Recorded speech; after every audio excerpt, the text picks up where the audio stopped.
골로새서 3장 12절에서 17절 말씀. 그러므로 너희는 하나님이 택하사 거룩하고 사랑받는 자처럼 긍휼과 자비와 겸손과 온유와 오래 참음으로 옷 입고, 누가 누구에게 불만이 있거든 서로 용납하여 피차 용서하되 주께서 너희를 용서하신 것 같이 너희도 그리하고, 이 모든 것 위에 사랑을 더하라. 이는 온전하게 매는 띠니라. 그리스도의 평강이 너희 마음을 주장하게 하라. 너희는 평강을 위하여 한 몸으로 부르심을 받았나니 너희는 또한 감사하는 자가 되라. 그리스도의 말씀이 너희 속에 풍성히 거하여 모든 지혜로 피차 가르치며 권면하고 시와 찬송과 신령한 노래를 부르며 감사하는 마음으로 하나님을 찬양하고, 또 무엇을 하든지 말에나 일에나 다 주 예수의 이름으로 하고 그를 힘입어 하나님 아버지께 감사하라. 아멘. 안녕하세요. 승리한상 가족 여러분, 그리고 강성성경연구원 여러분. 오늘은 골로새서 3장 12절에서 17절 말씀을 모든 것 위에 사랑을 더하라 라는 제목으로 함께 말씀을 나누도록 하겠습니다.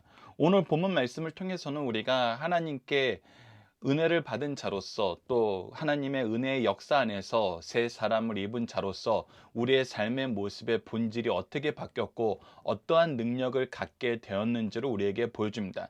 특히 하나님께서 우리를 얼마나 사랑하시고 어떻게 사용하시는지를, 어떤 일에 쓰시길 원하시는지를 보여줍니다. 그래서 첫 번째 12절에서는 우리가 하나님으로부터 택함을 받은 자의 모습이 나타남을 우리에게 가르쳐주고 있습니다. 자, 12절 말씀을 봅시다. 그러므로 너희는 하나님이 택하사 거룩하고 사랑받는 자처럼, 즉 하나님의 택함 안에서 우리가 하나님의 은혜로 거룩한 자라, 하나님의 사랑받는 자라는 이 호칭을 얻게 되었고, 이러한 삶을 살게 되었다는 것입니다. 그리고 하나님께서 우리를 택하셨을 때, 우리를 거룩하게 하셨을 때, 우리를 사랑하셨을 때 보여주신 모습이 무엇이냐면 바로 긍휼과 자비와 겸손과 온유와 오래 참음으로 우리를 대하셨다는 것입니다.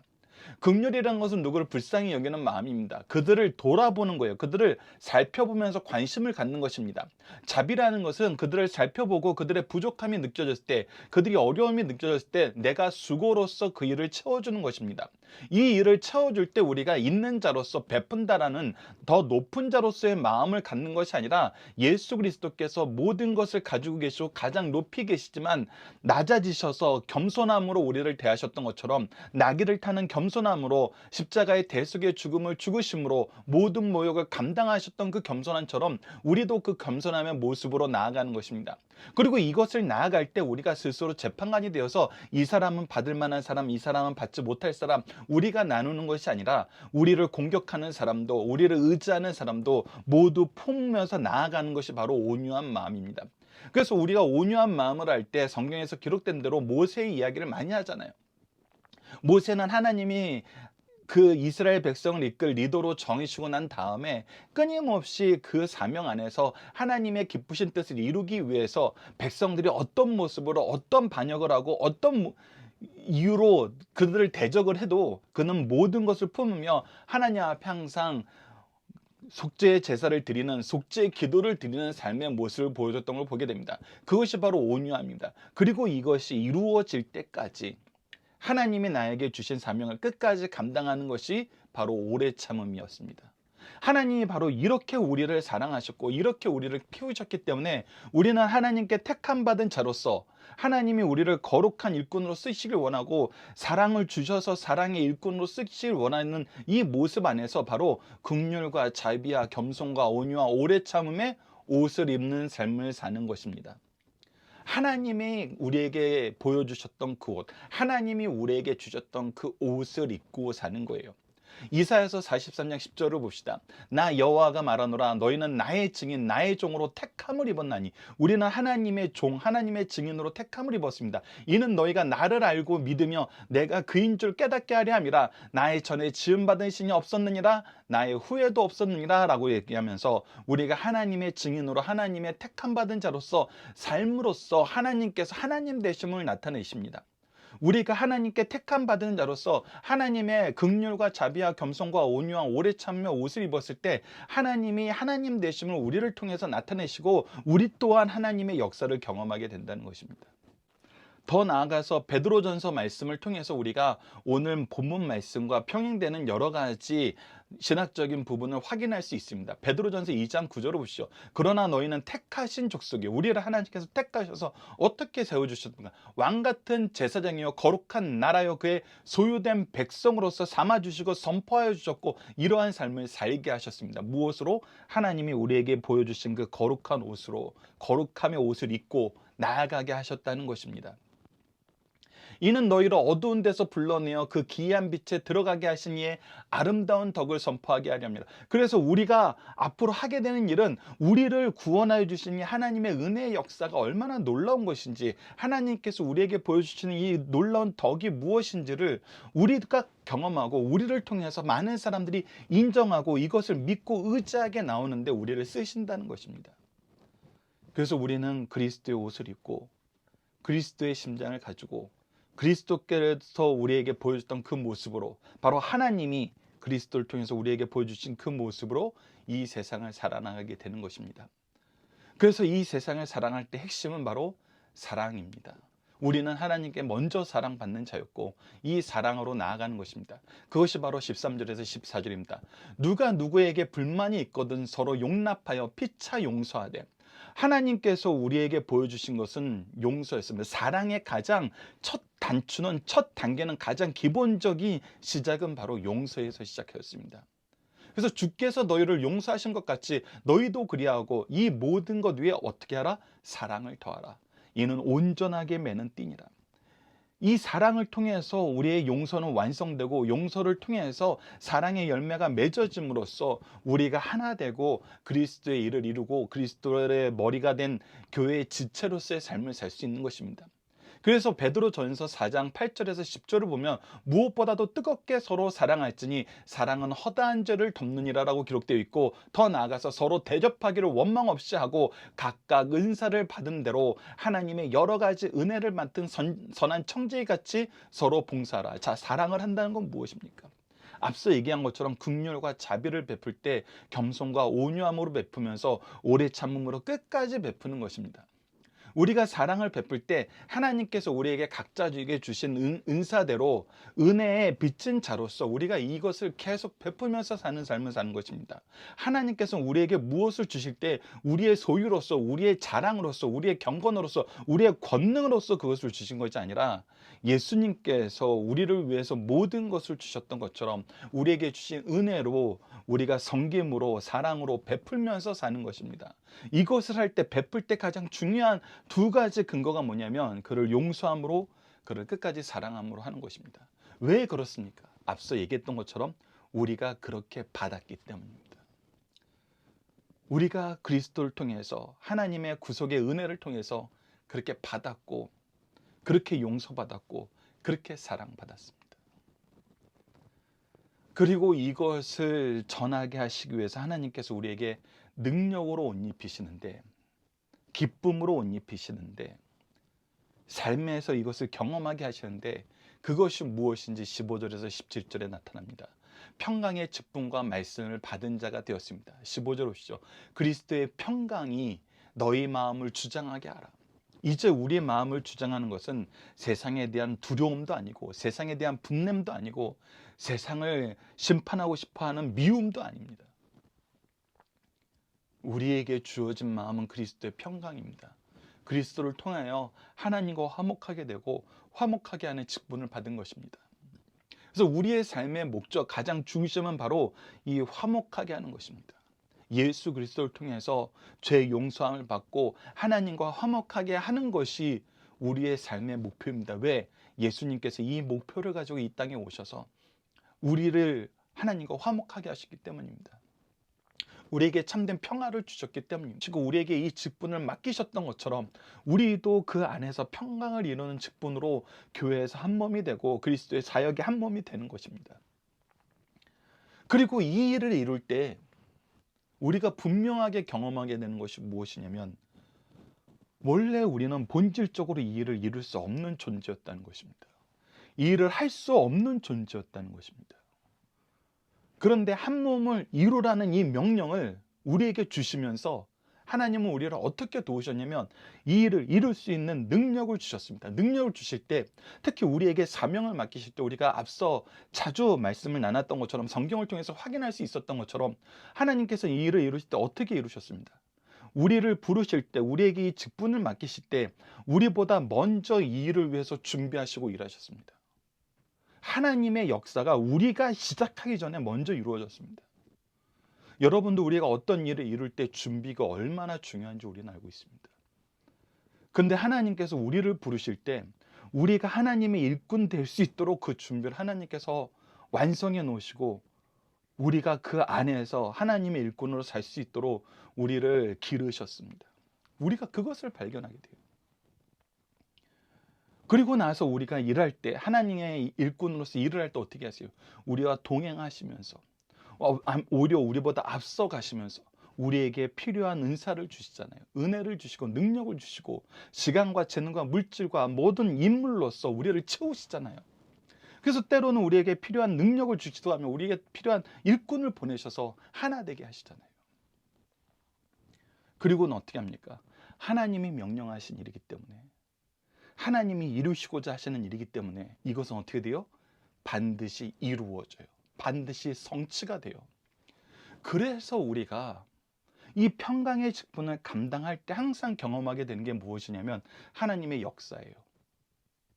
그래서 우리가 하나님의 역사 안에서 무엇할 수밖에 없어요? 감사하는 자가 될 수밖에 없어요.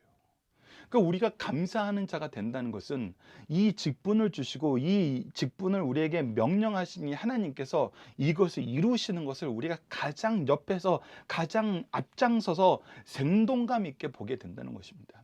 그러니까 이 일을 하는 우리보다도 이 일을 우리에게 맡기시고 이 일을 우리에게 하라는 이 명령 안에서 우리보다 이것을 더 생동감 있게 느끼는 사람이 있을 수가 없어요. 이 일의 대상이 되는 것보다 이 일의 일꾼이 되어서 나아가는 우리가 훨씬 더 큰 은혜를 누리게 됩니다. 훨씬 더 놀라운 능력을 보게 돼요. 훨씬 더 확실한 믿음의 역사를 보게 돼요. 더 큰 소망을 가지게 되고 더 많은 사랑을 나눌 수 있게 된다는 것입니다. 그래서 우리는 일꾼 된 것이 너무나 감사한 거예요. 일꾼 됐다는 것은 정말 우리가 어마어마한 오케스트라의 공연이나 우리가 정말 너무나 황홀하게 생각하는 어떤 그런 것을 가장 앞자리에서 가장 생동감 있게 때로는 내가 직접 그 안에 들어가면서 그것을 경험하게 된다는 거거든요. 아무런 자격이 없는 우리가, 아무런 능력이 없던 우리가. 여러분, 그래서 하나님의 일꾼이 되는 것은 너무나 놀라운 것입니다. 감사가 넘치는 삶을 사는 거예요. 계속해서 16절을 봅시다. 그리스도의 말씀이 너희 속에 풍성히 거하여 모든 지혜로 피차 가르치며, 그래서 하나님의 말씀이 우리 속에 풍성히 거하여서 우리가 이 평강의 직분을 맡았을 때 하나님께서 무엇을 주시냐면 모든 지혜를 우리에게 허락하셔서 이것을 가르치게 하죠.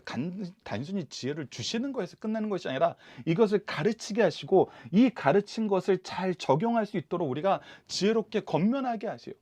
지혜롭게 권면할 때 우리에게 무엇이 나타나면 시와 찬송과 신령한 노래가 우리 삶 속에서 나타나게 돼요. 하나님이 우리에게 약속하셨던 그 시편의 많은 시들의 내용이 우리 삶 속에서 경험이 돼요. 확인이 돼요.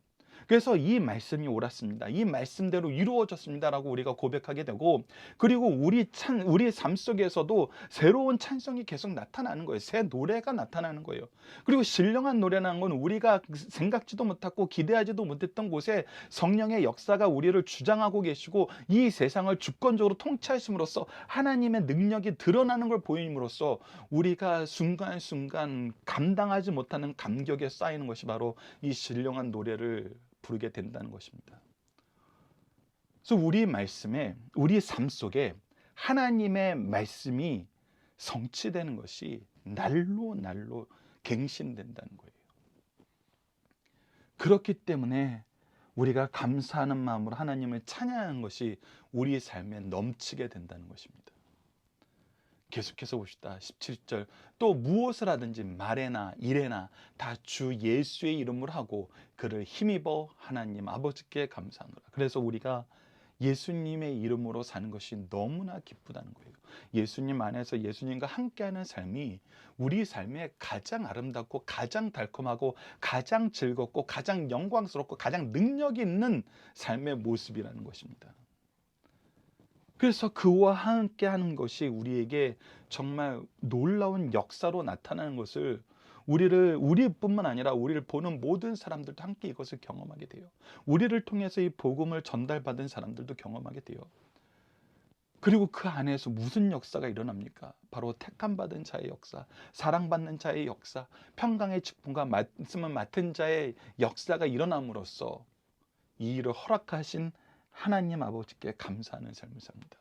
우리가 예수 그리스도로 말미암아 새 사람을 입고 새 사람을 입은 사람의 삶의 모습이 우리의 삶 속에서 풍족하게 나타난다는 거예요. 단순히 우리가 명찰만 우리는 새 사람이라고 달고 다니는 것이 아니라 정말 새 사람다운 삶을 살게 되는데, 그 삶의 모습을 우리가 어떻게 누렸냐면 하나님이 우리를 택하실 때 보여줬던 그 모습으로 우리가 옷 입게 되고, 하나님의 그 사랑으로 우리가 사랑하게 되고, 하나님께서 예수 그리스도를 통해서 이루셨던 모든 평강의 직분과 말씀을 우리에게 부탁하심으로, 우리에게 감당하게 하심으로 이 열매 안에서 감사하면서 열매의 풍족함을 누리면서 우리가 새 사람으로서 살게 된다는 것입니다. 그래서 베드로전서 3장 14절에 15절을 보면 이것을 나눌 때 어떻게 나누라는 겁니까? 그러나 의를 위하여 고난을 받으면 복이 있는 자니 그들이 두려워하는 것을 두려워하지 말며 근심하지 말고. 우리가 의를 위해서 고난을 받을 때에는 세상 사람들과 같은 두려움과 같은 근심이 있는 것이 아니에요. 우리에겐 그 근심과 그 걱정과 그 두려움이 더 이상 필요가 없어요. 왜? 예수 그리스도께서 이기셨고 하나님께서 우리에게 맡기신 일을 하기 때문에. 너희는 마음에 그리스도를 주로 삼아 거룩하게 하고, 그래서 우리는 예수 그리스도가 중심이 되고 그의 거룩하심으로 나아가는 삶을 사는 것이 우리의 삶의 기준이에요. 두려움과 근심이 기준이 아니라 그리스도를 주로 삼아 거룩하게 하는 삶이 기준이에요. 너희 속에 소망에 관한 이유를 묻는 자에게 대답할 것을 항상 준비하되 온유와 두려움으로 하고. 그래서 우리는 언제든지 그리스도의 복음을, 이 소망의 이유를 묻는 자들에게 이것을 전할 준비를 하면서 산다는 것입니다. 그것이 바로 평강의 직분과 말씀을 맡은 자의 삶이라는 거예요. 우리가 앞서 자주 나눴던 것처럼 고린도후서 5장 18절과 19절에서도 동일하게 나타나죠. 모든 것이 하나님께로부터 났음에 그가 그리스도로 말미암아 우리를 자기와 화목하게 하시고 또 우리에게 화목하게 하는 직분을 주셨으니 곧 하나님께서 그리스도 안에 계시사 세상을 자기와 화목하게 하시며 그들의 죄를 그들에게 돌리지 아니하시고 화목하게 하는 말씀을 우리에게 부탁하셨느니라라고 하면서 이 직분과 말씀이 우리에게 주어졌고, 이 직분과 말씀의 열매가 우리가 얼마나 능력 있게 맺는지를 사도들을 통해서 우리에게 가르쳐주고, 우리의 믿음의 선조들을 통해서 가르쳐주고, 교회사를 통해서 우리에게 가르쳐주고, 우리 개인의 역사, 우리에게 이 복음이 어떻게 전달되고 우리를 통해서 어떻게 또 전달되는지, 계승되는지를 통해서 가르쳐주잖아요.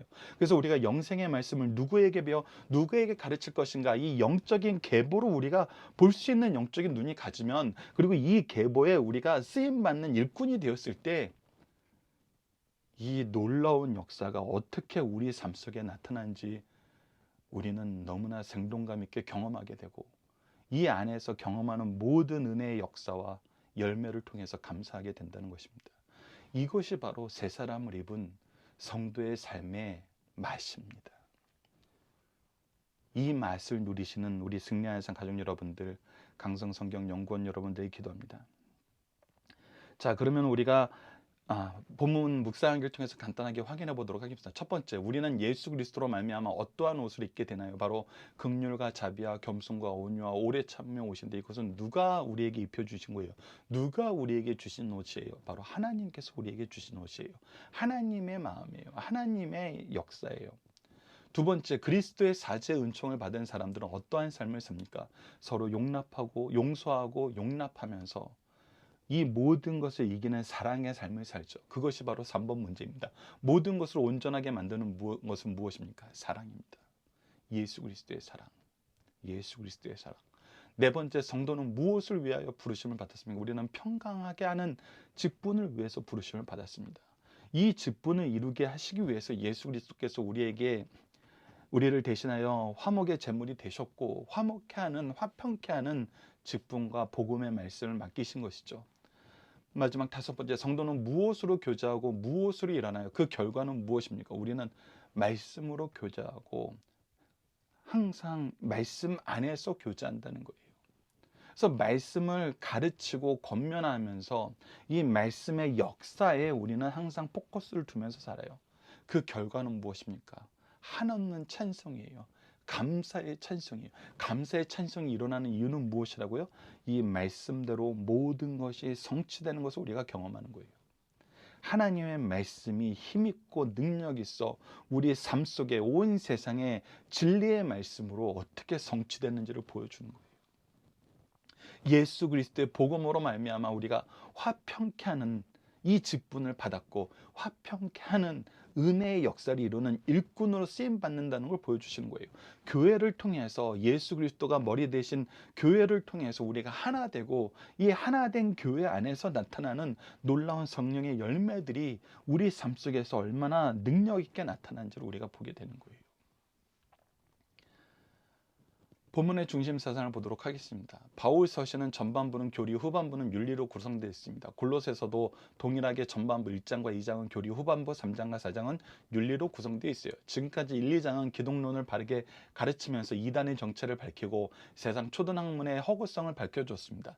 또한 성도들은 세상에 대하여 이미 죽은 것임을 말씀하신 후 윤리적인 부분을 말씀하십니다. 후반부의 주제는 그리스도 안에서 새 사람입니다. 우리가 지난 시간 살펴봤던 것이죠. 바울은 그 안에서 그리스도로 말미암아 새롭게 태어나 새 사람이 된 성도들의 생활 원리를 구체적으로 밝혀주고 있어요. 예수 그리스도를 주로 믿고 따르는 교회와 성도들은 무엇을 하든지 말에나 일에나 다 주 예수의 이름으로 하고 그를 힘입어 하나님 아버지께 감사하라고 하고 있습니다. 우리는 누구입니까? 하나님의 사랑과 주권 속에서 살고 있는 천국 시민이요, 하나님의 권속 가족들입니다. 사람보다 더 높은 위치에 하나님 한 분 외에는 그 누구도 존재하지 않으며 천사도 신분으로는 우리 아래에 있어요. 예수께서도 여인이 낳은 자 중에 세례요한보다 더 큰 이가 없다고 말씀하시면서도 그리스도의 보혈의 공로로 중생하여 은혜로 천국 시민 된 자는 세례요한보다 더 큰 자라고 분명히 말씀하셨어요. 그렇다고 그리스도인들이 모두 평등함으로 부부간의 질서, 부모와 자녀간의 질서, 직장에서 상하간의 윤리가 없다는 것은 아닙니다. 질서는 분명히 있어요. 그리고 질서 안에서, 하나님이 세우신 질서 안에서만이 우리가 이 하나님이 주신 은혜 안에서 하나 되는 것을 경험하게 돼요. 여기서 말하는 평등은 인간의 존엄상 신분의 평등이요, 윤리적, 직무적으로는 일정한 질서가 있다는 것을 의미합니다. 그래서 성경은 우리에게 이 질서를 가르쳐주는 일에 굉장히 꼼꼼하게 우리에게 가르침을 주고 있습니다. 기독교 윤리는 두 가지 특징이 있어요. 첫째는 상호 책임주의입니다. 이 땅에 살면서 일방적으로 한편은 권리, 의무만을 주장하지 않고 상호 책임을 주고 있어요. 그래서 우리가 하나님의 은혜의 역사 안에서, 교회의 역사 안에서 항상 배우게 되는 건 뭐예요? 우리가 서로가 서로에게 축복의 통로가 된다는 거예요. 내가 복만 받는 사람으로 남는 것은, 그것은 아주 부족한 사람이 되는 거예요. 나도 누군가에게 축복의 통로가 되는 거예요. 부부가 서로 돕는다는 것은, 서로가 하나 되가 된다는 것은 하나님이 주신 은혜의 축복이 서로가 서로를 통해서 드러난다는 거예요. 서로가 서로에게 흘러 들어간다는 거예요. 그래서 우리가 이것은 상호 책임주의라는 어떤 법적 용어도 맞지만, 더 우리가 깊게 느낄 수 있는 것은 바로 서로가 축복의 통로가 된다는 것입니다. 그리고 이 축복의 통로가 될 때 이것에 대한 근거, 이것의 이 축복의 원천은 누구냐면 바로 하나님이라는 겁니다. 그것이 바로 신본주의입니다. 모든 것의 궁극적인 목표는 하나님께 영광을 돌리는 것이며 하나님을 기쁘시게 하는데 삶의 초점을 맞춰 나가야 된다는 것입니다. 여기서 벗어나 다른 것을 추구하면 모든 것이 무너지고 인간에게는 재난이 옵니다. 골로새서는 그리스도 안에서 새 사람 입은 자들의 새 윤리를 가르치고 있습니다. 1절에서 11절까지는 그리스도인의 일반적인 원리, 12절에서 17절에는 개인 생활의 원리, 18절에서 21절은 가정 생활 원리, 그리고 22절에서 4장 1절까지는 사회 생활의 원리, 그리고 2절에서 4장 2절에서 6절은 기도 생활의 원리에 대해서 가르쳐 주고 있어요. 자, 오늘 본문의 중심 사상을 하나씩 보도록 하겠습니다. 첫 번째, 그리스도 안에서 새 사람이 된 성도들은 긍휼, 자비, 겸손, 온유, 오래 참음의 5가지로 꾸며진 예복을 입어야 된다는 거예요. 이 예복을 형성하는 5가지 덕은 사랑의 띠로 연결되었습니다. 보편적으로 사람에게는 사랑이 모체가 되어 5가지 덕이 생산되지만 사랑으로 말미암아 생산된 덕은 사랑으로만 유지되고 서로 접박시켜 조화를 이루게 합니다. 그러므로 이 말씀은 그리스도인의 기본적인 특성이 사랑임을 가르쳐주는 귀한 말씀입니다. 두 번째, 그리스도로 말미암아 사지의 은총을 경험한 자들은 이웃이 자기에게 잘못을 범할 때 용서를 베풀게 된다는 거예요. 이는 주께서 자신을 제 가운데 용납하시고 용서하셨기 때문입니다. 우리가 먼저 이 용서와 사랑을 받은 사람이기 때문이에요. 또 성도에게 그리스도의 평화와 그리스도의 말씀이 내주하심으로 사랑의 계명을 지키는 신자와 교회에게 주어진 2가지 은사라는 거예요. 이는 주께서 우리를 부르신 목적이 우리 모두가 한 몸이 이루고 평강을 누리게 하며 성도의 새로운 성품은 우리 말씀 안에서 우리로 말씀 안에서 풍성히 자리 잡게 하여 언제나 말씀이 기억나고 생활의 지침이 되게 함을 가르치고 있습니다. 마지막 세 번째는 하나님의 뜻에 순종하는 것은 생활 목표로 삼고 그것을 이루기 위해 예수 그리스도를 범사에 의뢰해야 된다는 것입니다. 바로 예수 그리스도 안에서 예수 그리스도와 함께 예수님의 뜻을 따라서, 이것이 굉장히 중요하다는 겁니다. 이런 사람이어야 예수 그리스도를 힘입어 감사하는 삶을 살게 됩니다. 그리스도를 의뢰하며 하나님께 감사하게 되면 생활 속에서 하나님의 축복을 체험하면서 동시에 자력으로는 진정한 선을 행할 수 없음을 깨닫게 되는 것입니다. 과거와 현재에 있어 우리가 행한 선행과 우리가 받은 행복이 하나님의 은혜임을 깨닫기 때문입니다. 이와 같이 인간은 그리스도를 통해서만 은혜를 받으며 그리스도를 통해 감사하게 됨을 가르쳐 줍니다. 자, 오늘 본문 다지기는 하나님의 옷은 어떤 것입니까? 이 부분을 좀 더 돌아보는 것입니다. 우선 성경을 근거로 성경 말씀을 나누는 것이 여러분들에게 가장 유익합니다. 제가 여러분들에게 설명해 드리는 것을 기억하는 것보다 이 성경 한 절 한 절을 여러분들이 마음속에 기억하고 계시는 것이 가장 여러분들의 삶에는 좋은 지침이 돼요. 그래서 여러분들 소개하는 말씀 여러분들이 다시 한번 찾아보시면서 함께 묵상해 주시길 부탁드립니다. 첫 번째 긍휼은 돌아보는 마음이에요. 잠언 21장 13절을 보면 귀를 막고 가난한 자가 부르짖는 소리를 듣지 아니하면 자기가 부르짖을 때라도 들을 자가 없느니라 라고 얘기하면서 들어보는 것이, 그들의 외침을 듣는 것이 우리에게 얼마나 중요한 일이고 하나님이 기뻐하시는 일을 가르쳐줘요. 그러면서 예수님의 모습 속에서 그 모습이 어떻게 실천되는지를 보여줍니다. 마태복음 9장 36절을 보면 무리를 보시고 불쌍히 여기시니 이는 그들이 목자 없는 양과 같이 고생하며 기진함이라. 그들의 고생과 기진함, 그자의 목자 없는 삶감을 돌아보면서 그들을 이끌어주는 거예요. 자비는 이 긍휼의 실천입니다. 갈라디아서 5장 22절로 23절, 성령의 열매로 우리에게 소개되고 우리가 함께 나눴던 부분입니다. 오직 성령의 열매는 사랑과 희락과 화평과 오래 참음과 자비와 양성과 충성과 온유와 절제니 이 같은 것이 금지할 법이 없느니라 그랬어요. 에베소서 2장 7절에서 8절을 통해서 이는 그리스도 예수 안에서 우리에게 자비하심으로써 그 은혜의 지극히 풍성함을 오는 여러 세대에 나타내게 하려 하십니다. 우리는 이 자비를 나타내는 하나님 예수 그리스도의 은혜의 복음을 맡은 사람이고, 우리에게 이 복음이 자비하심이 가장 먼저 우리가 경험한 사람들 아니에요. 우리가 받았기 때문에 이 자비하심으로 나아갈 수 있는 거거든요. 너희는 그 은혜에 의하여 믿음으로 말미암아 구원을 받았으니 이것은 너희에게 난 것이 아니요 하나님의 선물이라. 그래서 우리가 성령의 열매로서 하나님의 선물로서 이것을 베풀 수 있는 거예요. 그리고 겸손입니다. 하나님 앞에 선 모습, 우리가 일하는 하나님 앞에 선 모습이고 하나님의 은혜의 빚진 자로서 사람에게 나아가는 거예요. 로마서 1장 14절을 보십시오. 헬란이나 야만이나 지혜 있는 자나 어리석은 자나 다 내가 빚진 자라라고 있고, 로마서 12장 3절을 보십시오. 내게 주신 은혜로 말미암아 너희 각 사람에게 말하노니 마땅히 생각할 그 이상의 생각을 품지 말고 오직 하나님께서 각 사람에게 나누어 주신 믿음의 분량대로 지혜롭게 생각하라. 이것이 내가 잘나서 되는 것이 아니고 내가 더 누리기 때문에 할 수 있는 것이 아니고 하나님께서 우리에게 주신 것이기 때문에 겸손함으로 받은 분량대로 충성되게 일하는 거란 거예요. 로마서 12장 10절을 보십시오. 형제를 사랑하며 서로 우애하고 존경하기를 서로 먼저 하라. 그래서 이것을 먼저 나누는 것이 바로 하나님께서 우리에게 주신 축복을 바로 사용하는 거예요. 오히려 우리가 감사함으로 나누게 되는 거예요. 그리고 온유는 그리스도의 마음, 모든 것을 포용하는 마음입니다. 이것도 우리가 성령의 아홉 가지 열매를 통해서 확인했던 부분인데, 마태복음 11장 29절을 보면 나는 마음이 온유하고 겸손하니라고 얘기하면서 예수님께서 이 온유함과 겸손함으로 어떻게 이 사람들을 대했는지, 모든 죄인들을 대하셨는지 보여주고 있어요. 나의 멍에를 메고 내게 배우라, 그리하면 너희 마음이 심을 얻으리라고 얘기했습니다.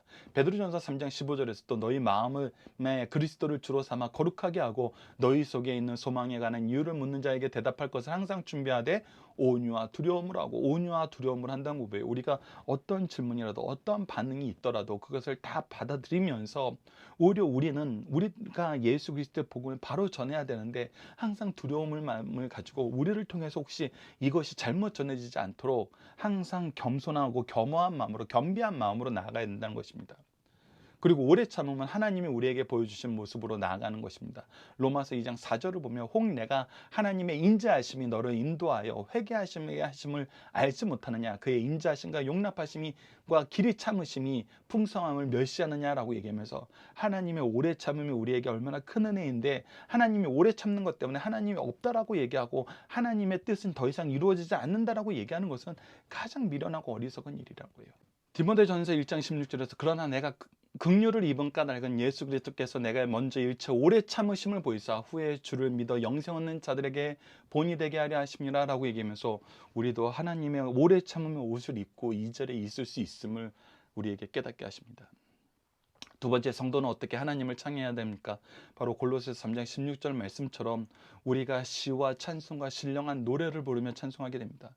히브리서 13장 15절에는 그러므로 우리는 예수로 말미암아 항상 찬송의 제사를 하나님께 드리자, 이는 그 이름을 증언하는 입술의 열매니라 라고 얘기하면서, 우리는 하나님께서 주신 은혜의 역사, 말씀의 성취의 역사를 통해서도 찬양을 하게 되지만, 우리의 찬양은 또한 예수 그리스도를 증언하는 입술의 열매가 되어서 예수 그리스도 안에서 예수 그리스도를 전하는 삶을 살게 되는 것이 바로 우리의 찬양의 모습이라는 걸 가르쳐주고 있습니다. 자, 이제 본문 적용합니다. 성도의 삶에 말씀과 기도와 찬양이 넘칠 수밖에 없는 이유는 무엇입니까? 여러분, 우리에게 말씀은 무엇입니까? 기도는 무엇입니까? 찬양은 무엇입니까? 우리가 이것을 네 가지로 대표적으로 가르치고 있죠. 그것을 여러분들 다시 한번 기억하시면서 오늘은 기본적인 것만 다시 소개하겠습니다. 말씀은 무엇입니까? 주의 말씀은 내 발의 등이요 내 길의 빛이십니다. 우리가 하나님께서 말씀을 주시 않았다면 우리가 바른 길로 걸어갈 수 없습니다. 바른 길로 인도함을 받을 수 없습니다. 그러나 우리에게 말씀을 주셔서 우리가 헤매지 않고 방황하지 않고 주와 함께 주의 길로 갈 수 있도록 우리에게 은혜를 베푸십니다. 골로새 4장 2절을 봅시다. 기도를 계속하고 기도에 감사함으로 깨어 있어라. 기도는 우리에게 영적인 생명력을 주는 것입니다. 기도를 계속하고 기도에 깨어 있지 않으면 우리 삶은 영적으로 죽은 것과 같은 상태에 놓이게 됩니다. 그래서 우리의 영적인 생명력, 영적인 능력의 상징이, 능력의 통로가 바로 이 기도인 것입니다. 그리고 시편 98편 1절의 말씀처럼 새 노래로 여호와께 찬송하라. 그는 기이한 일을 행하사. 기이한 일의 이 핵심 의미는 무엇이냐면 바로 이것은 하나님 외에는 할 수 없는 일을 이루셨다는 것입니다. 이것은 하나님이 하신 일이라 라고 고백할 수밖에 없는 일을 우리에게 보이셨다는 것입니다. 그 일의 내용이 무엇입니까? 그 오른손과 거룩한 발로 자기를 위하여 구원을 베푸셨습니다. 우리에게 구원을 베푸시는 하나님의 역사가 있었다는 것입니다. 그런데 이것이 우리 삶 속에 넘치게 되는 이유는 무엇이냐면, 우리가 이렇게 하나님의 말씀을 듣고 하나님과 대화하면서 하나님의 역사를 옆에서 살면서 계속 주목하면서 하나님과 함께 하나 보니까 우리 삶이 완전히 변화가 돼버린 거예요. 어떻게 변화됐습니까?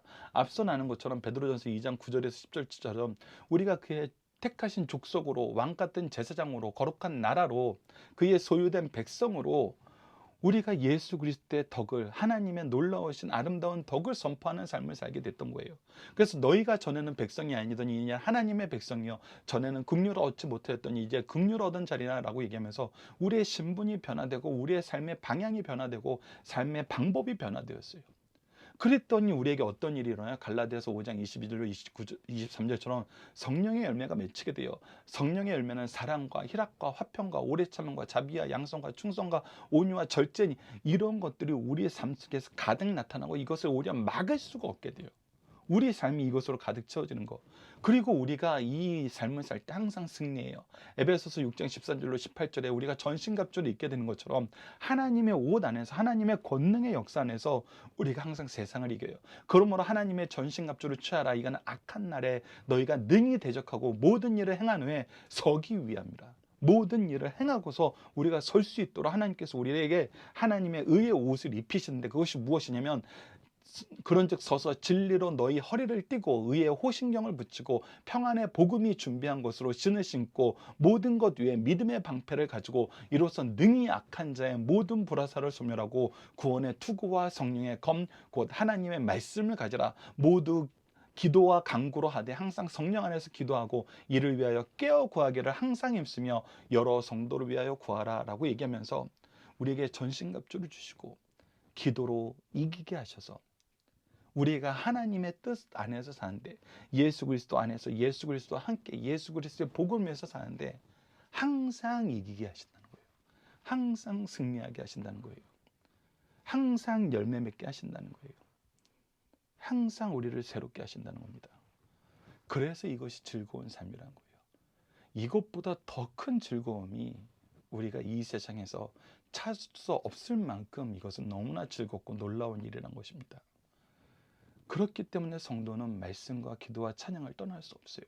예배를 떠날 수 없어요. 하나님과 동행하는 삶을 떠날 수 없는 것입니다. 이번 주 공동 기도 제목은 우리 가정이 교회에서 가장 많은 복을 누리고 교회에 가장 많은 복을 전하는 믿음의 명문가가 되게 하여 주소서입니다. 오늘 본문 말씀을 통해서는 말씀을 통해서 하나님의 뜻을 듣고 기도를 통해서 대화하고 우리의 삶에 은혜를 더하심을 통해서 사랑으로 기쁨으로 영과 진리로 찬양하게 하심을 감사합니다. 날마다 우리를 이끄시며 우리와 함께 하심을 말씀과 기도와 찬양을 통해서 배우고 말씀과 기도와 찬양을 통해서 풍성하게 하심을 감사합니다. 말씀과 기도와 찬양으로 하나님과 더욱 가까워짐을 감사합니다라고 기도하는 우리 승리한 상 가족 여러분들, 강성성경연구원 여러분 되기 기도합니다. 감사합니다.